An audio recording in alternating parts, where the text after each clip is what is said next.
Imagine this. You're in your kitchen, apron tied, ingredients lined up on the counter. Already? To whip up that mouth-watering grilled Mahi-Mahi dish you've been dreaming about all week. But then you open the fridge or peek into your seafood drawer, and bam, no Mahi-Mahi in sight. It's that sinking feeling we all know too well, right? The kind that makes you pause and wonder if dinner's ruined. Well, hold on to your chef's hat, because I'm here to turn that frown upside down. Today, we're diving into a world of fantastic alternatives that not only stand in for Mahi-Mahi, but might just steal the show on your plate. These aren't just any swaps. They're flavorful, fresh, and foolproof options that'll have your taste buds dancing and your family asking for seconds. As someone who's spent countless evenings experimenting in the kitchen, testing textures, tweaking seasonings, pairing wines that complement the catch of the day, learn that the beauty of cooking with fish lies in its versatility. Mahi-Mahi, with its firm yet flaky flesh and mildly sweet profile, it's a tropical favorite, often grilled to perfection or tucked into tacos.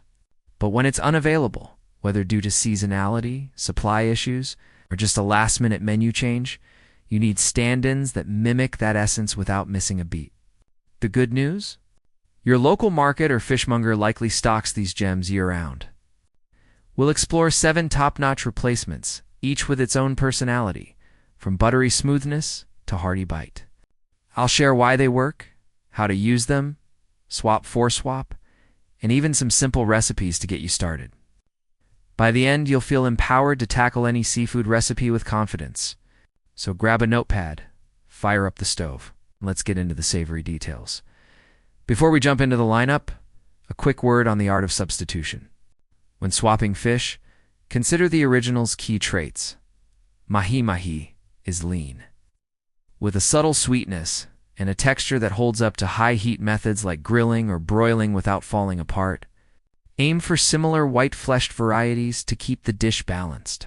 Freshness is king. Look for clear eyes, firm flesh, and a briny ocean scent if buying whole. For sustainability, check labels for responsibly sourced options. Many of these alternatives come from well-managed fisheries. Nutritionally, they're all powerhouses, packed with omega-3s south for heart health, lean protein for muscle repair, and vitamins like B12 to boost energy.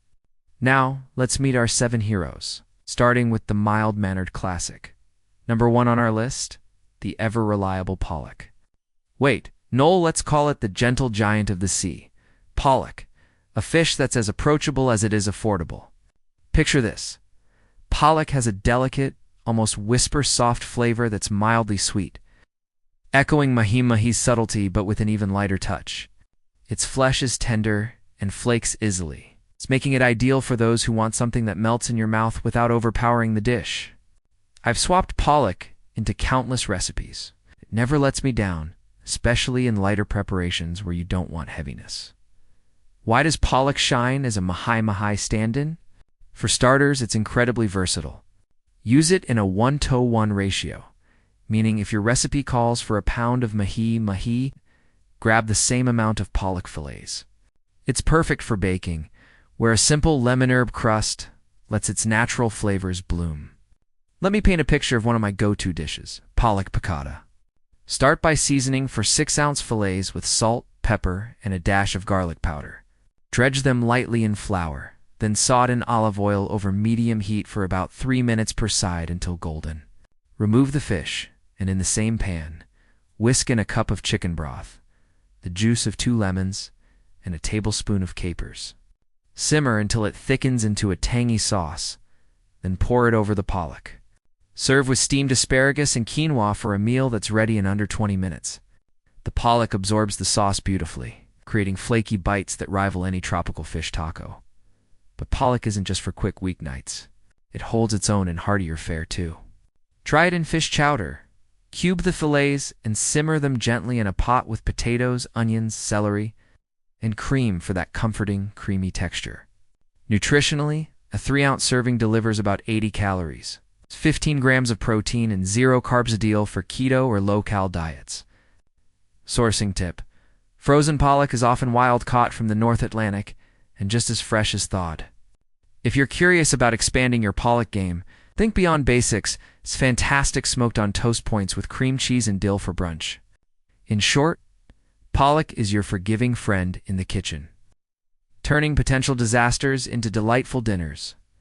Moving on to our second contender, the flaky favorite, flounder. This flatfish brings a whisper of the sea to your table with its ultra-mild taste and buttery undertones, closely mirroring Mahi-Mahi's sweetness, but with a more velvety texture.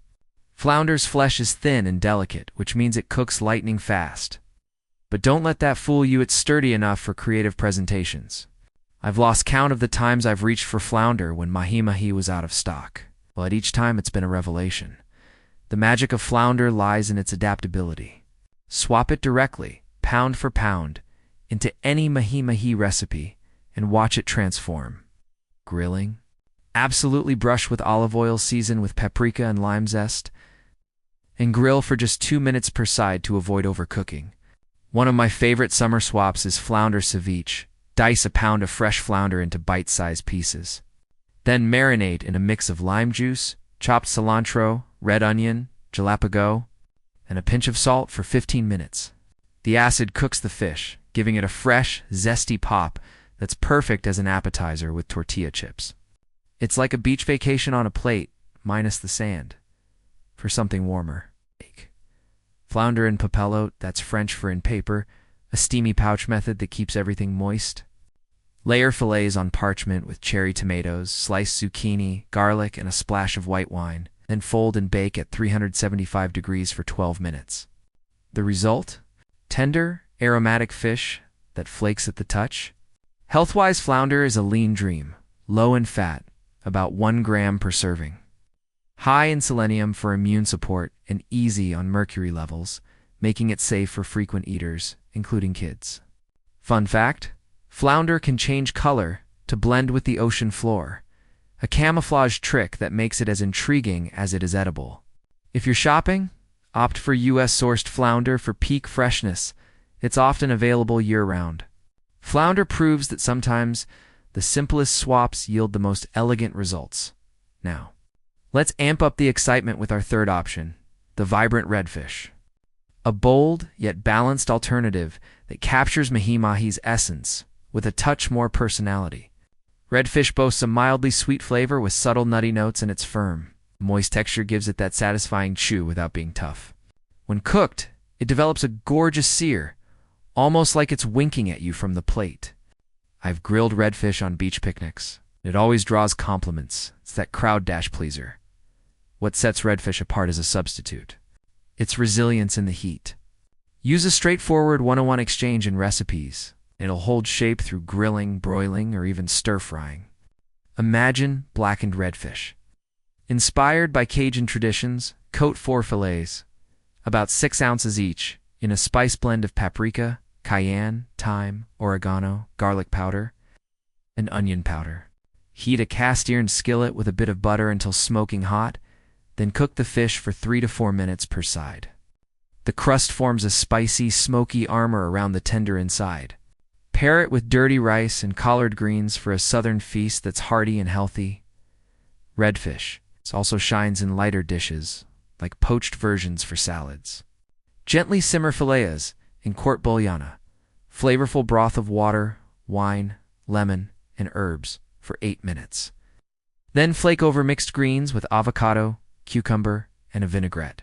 It's refreshing and filling, with each serving offering around 20 grams of protein and omega-3s south to fight inflammation.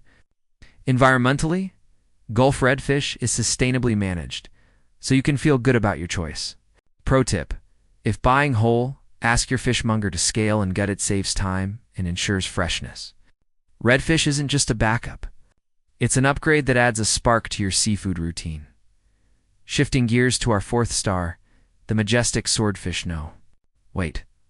Let's spotlight the sturdy sablefish, often called black cod for its inky skin.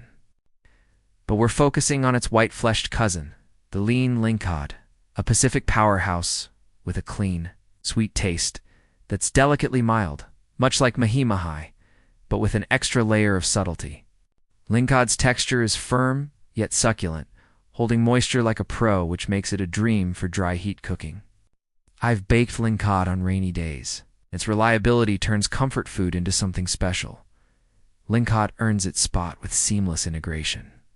Substitute it equally in volume, and it adapts effortlessly. For grilling enthusiasts, try lingcod skewers. Cut fillets into chunks. Marinate in soy sauce, ginger, sesame oil, and green onions for 30 minutes, then thread onto skewers with bell peppers and pineapple. Grill over medium heat for 4 minutes per side. The caramelization brings out a teriyaki-like glaze. It's finger-licking good, especially with a side of coconut rice in the oven. Lingcod transforms into a baked wonder, topped with pesto, breadcrumbs, and parmesan. Then bake at 400 degrees for 10 to 12 minutes until flaky. The nutty pesto complements the fish's sweetness perfectly. Nutritionally, it's a winner rich in vitamin D for bone health. Low in calories, about 90 per seer.